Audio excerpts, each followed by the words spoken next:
Good Tuesday evening, almost at afternoon. We are in Genesis chapter 31 and verse 14. Then Rachel and Leah replied, "Do we still have any share in the inheritance of our father's estate? Does he not regard us as foreigners? Not only has he sold us, but he has used up what was paid for us. Surely all the wealth that God took away from our father belongs to us and our children. So do whatever God has told you." Then Jacob put his children and his wives on camels, and he drove all his livestock ahead of him, along with all the goods he had accumulated in Padan Aram, to go to his father Isaac in the land of Canaan. When Laban had gone to shear his sheep, Rachel stole her father's household gods. Moreover, Jacob deceived Laban the Aramean by not telling him he was running away.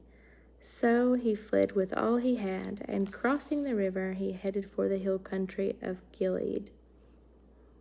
On the third day, Laban was told that Jacob had fled. Taking his relatives with him, he pursued Jacob for 7 days, and caught up with him in the hill country of Gilead.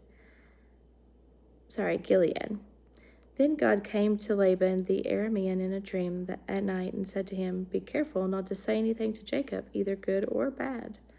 Jacob had pitched his tent in the hill country of Gilead when Laban overtook him, and Laban and his relatives camped there too.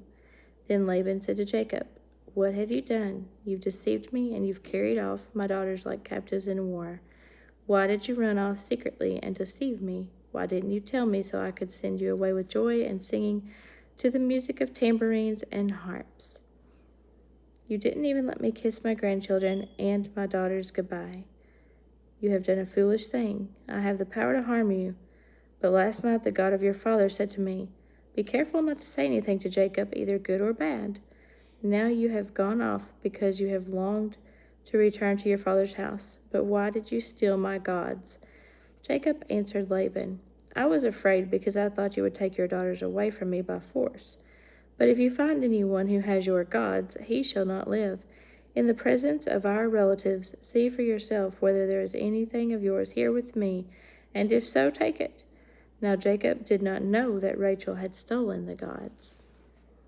And we will quit there for now. Have a great rest of your evening.